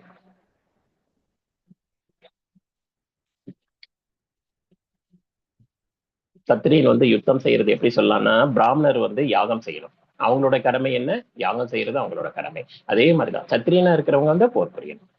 சோ சத்திரியனுக்கு வந்து கடமை வந்து அந்த போர் புரியறது தான். ஹரே கிருஷ்ணா. சோ அதுதான் தர்மம்னு இங்க சொல்றாரு. அடுத்த ஸ்லோகம் படிங்க, டிரான்ஸ்லேஷன். இல்ல சத்திரியோட கடமைகளை பார்ப்போம். படிக்கிறீங்களா பிரபு? அருணா நீங்க படிக்கவே இல்லை. படிங்க. பார்த்தனே, வலிய வரும் போர் வாய்ப்புகள் ஸ்வர்கலோகத்தின் கதவுகளை திறந்து விடுவதால் அவற்றை பெரும் அரச குலத்தோர் மகிழ்கின்றனர். Hare Krishna. Thank you so much. அதாவது வலிய வரும் போர் வாய்ப்புகள் சொர்க்கலோகத்து கதவுகளை திறக்கிறது அப்படிங்கிறாங்க. அதாவது போர் புரியறது வந்து அவங்களுக்கு வந்து சத்திரியருக்கு வந்து ஒரு ஒரு ஒரு அல்வா சாப்பிட்ற மாதிரி அவங்களுக்கு வந்து. ஏன்னா போர்ல தான் வீரத்தை காட்ட முடியும். நம்ம வீட்டுல இருக்கும்போது வீரத்தை காட்ட முடியாது இல்லையா, அந்த வீரத்தை அங்க காட்டி அடுத்தவங்க போர் புரிய வந்திருக்காங்கன்னா அவங்களை ஜெயிச்சு காட்டணும். ஏன்னா ஜெயிச்சு காட்டி அதுல வந்து அவங்க ரொம்ப சந்தோஷமா இருப்பாங்க. அப்ப அதுதான் ஒரு வீரனுக்கு அழகு. சத்திரியனா இருக்கிறவங்க, ஒரு அரசனா இருக்கிறவங்க வீரனாவும் இருக்கணும், தர்ம நியாயங்களை தெரிஞ்ச ஒரு சாஸ்திரம் தெரிஞ்சவங்களா இருக்கணும். ஒரு தலைவன் கரெக்டா இருந்தாதான் அந்த குடிமக்களும் வந்து கரெக்டான முறையில இருப்பாங்க. அதை பத்தி சொல்றதுதான் இங்க வந்து இந்த ஸ்லோகத்துல சொல்றாங்க. சோ நியாயமான போர் வந்து நம்ம ஆன்மீகத்துக்கு சப்போர்ட் பண்ணலாம். சோ இது வீரருக்கு கிடைச்ச சிறந்த வாய்ப்பு. இப்ப ஏற்பட்ட அரிய வாய்ப்பு உனக்கு கிடைக்காது. பகவான் ஒரு தடவை புன்முறுவல் செய்தாருன்னு சொல்லிட்டு இந்த ஸ்லோகத்துல பார்த்தோம் ஸ்டார்டிங்ல. எதுக்காக அந்த புன்முறுவல் செய்தாரு, இவனுக்கு கிடைச்சிருக்கிற இந்த அரிய வாய்ப்பை பத்தி தெரியாமையும், பின்னாடி இந்த ராஜ்யத்தையே ஆள போறாங்க பாண்டவர்கள் அப்படிங்கறதெல்லாம் தெரியாம, இவங்க மட்டும்தான் இருக்க போறாங்க, மத்தவங்க எல்லாருமே இந்த போர்ல மடிய போறாங்கன்றதெல்லாம் தெரிஞ்சும் இவன் ஒண்ணுமே தெரியாத மாதிரி இப்படி உட்கார்ந்து கண்ணுல தண்ணீர் விட்டு கதறானே அப்படின்னு சொல்லிட்டு அந்த புன்முறுவல் தான் நம்ம புரிஞ்சுக்கணும். சோ எல்லா விஷயங்களும் வழியே வந்த வாய்ப்புகளையும் விடுறாங்க அர்ஜுனன் அப்படிங்கிறது தான் இங்க புரிஞ்சுக்கணும். சோ அதனாலதான் சத்திரியர் கடமை. ஹரே கிருஷ்ணா. குடிமக்களை காப்பாற்றணும், சட்டம் ஒழுங்கை வந்து காப்பாற்றணும், சாஸ்திரங்களை தெரிஞ்சுக்கணும். நம்ம முதல்ல சொன்னோம் இல்லையா, அதே மாதிரி சத்திரியர் வந்து இவங்க கடமையே வந்து வீரனாவும் இருக்கணும், சட்டம் ஒழுங்கையும் காப்பாற்றணும், மக்களை காப்பாற்றணும், அதே மாதிரி சாஸ்திரம் தெரிஞ்சவங்களா இருக்கு. சாஸ்திரம் தெரிஞ்சவங்கனாலதான் நல்ல ஆட்சி புரிய முடியும். அதனாலதான் ராமர் ஆட்சி எல்லாம் சுபேட்சையா இருந்தாங்க. எல்லாருமே வந்து நம்ம நிம்மதியா ரொம்ப மிக சந்தோஷமாக இருந்தாங்க அப்படின்னா அது ராமர் ஆட்சி. அதுக்கப்புறம் வந்து நிறைய பேர், எவ்வளவு பேர் ஆட்சி புரிஞ்சிருக்காங்க. எல்லாருமே வந்து ரொம்ப தர்மமான முறையில ஆட்சி அதாவது பிரகலாத மகாராஜா வந்தாங்க, அதுக்கப்புறம் எவ்வளவு பேர் வந்தாங்க. எல்லாரோட ஆட்சியிலையும் நம்ம நிறைய வந்து மக்கள் சந்தோஷமா இருந்தாங்கிறத தெரிஞ்சுக்கலாம். சோ உடல் சார்ந்தது வந்து ஸ்வதர்மா. நம்ம சனாதன தர்மா வந்து ஆன்மீக கடமைகளை, நித்தியமானது சனாதன தர்மா. சோ நம்ம கடமைகளை புரிஞ்சுக்கணும், எந்த மாதிரி கடமைகளை செய்ய வேணுமோ அதை செஞ்சே ஆகணும். சோ சொர்க்கலோகங்களை கதவுகளை திறக்குங்கிறாங்க. அந்த மாதிரி இருக்கிறவங்களுக்கு, வீரனுக்கு சொர்க்கலோக கதவுகளை திறக்குது. ஏன்னா வந்து தர்மப்படி அவன் போர் புரியா, சத்திரியன் அவன். நம்ம போய் அந்த வேலையை செய்யக்கூடாது, சத்திரியன் செய்யறாங்க. அதே மாதிரி பிராமணர்கள் வந்து என்ன பண்றாங்க, யாகங்கள் ஹோமங்கள் வளர்க்குறாங்க இல்லையா. ஹரே கிருஷ்ணா. சோ எந்த துறையாக இருந்தாலும் உயரதிகாரிகள் வழிகாட்டுதலின்படி தனக்குரிய கடமைகளை நிறைவேற்றுவதன் மூலம் ஒருவன் வாழ்வின் உயர்ந்த நிலைக்கு தன்னை உயர்த்தி கொள்ள முடியும். சோ நம்ம அதிகாரிகள் வழிகாட்டணும்.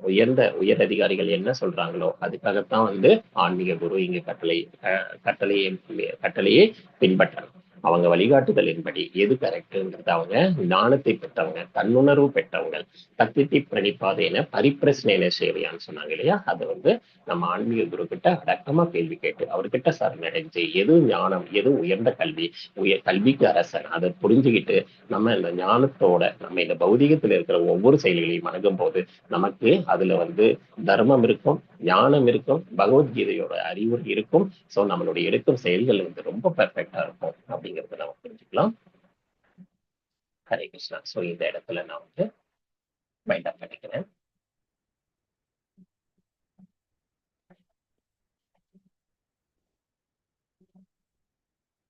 ஹரே கிருஷ்ணா.